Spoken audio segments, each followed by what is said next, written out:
NZVIMBO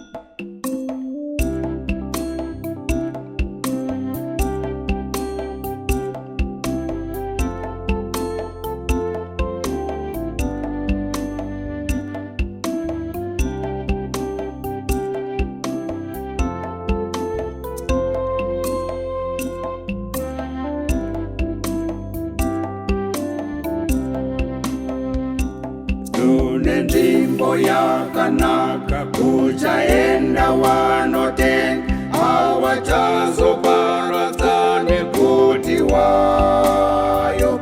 tinogadzirira zvinhu kwenda iyo kwakanaka tinogara nekugara tisongane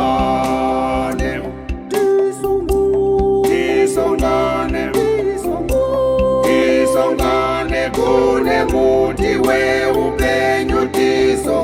tichasangana apo tinotama pasi ndiko tinoendayo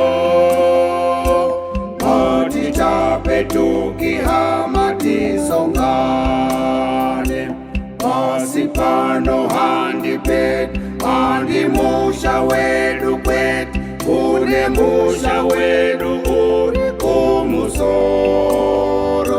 kwekufara nekufara hakuchina ndimayo ngatiwambe kwenda iyo tisongane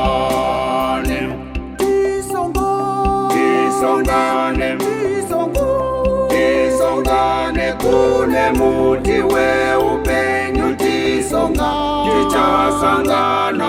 apo tinotama pasi ndiko tinoendayo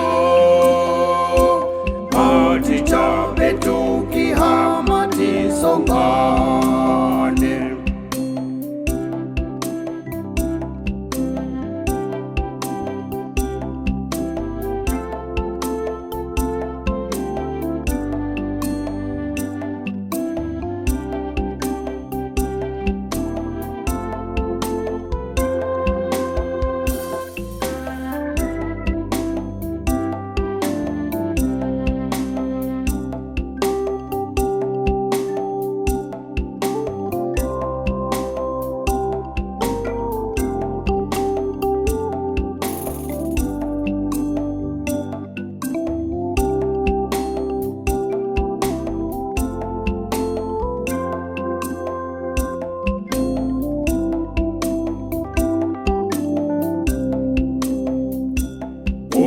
Tinosiwa zviro zvatisingazivi pano tinokura mukuziwa neumwaro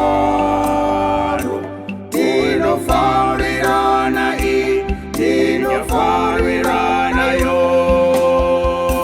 ngatiende iyo hama tisongane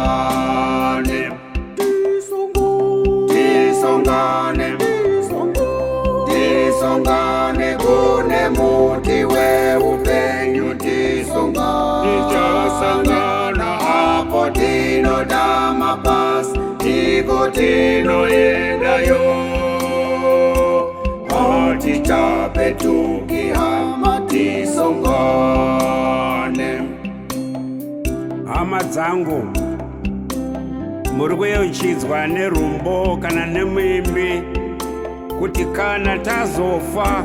tabva pano pasi pane kunoendwa kune muti weupenyu kumusoro kudenga kwetinogara narini narini murufaro tichifara ikoko. Tisongane kune muti weupenyu tichasangana apo tinotama pasi ndiko tinoendayo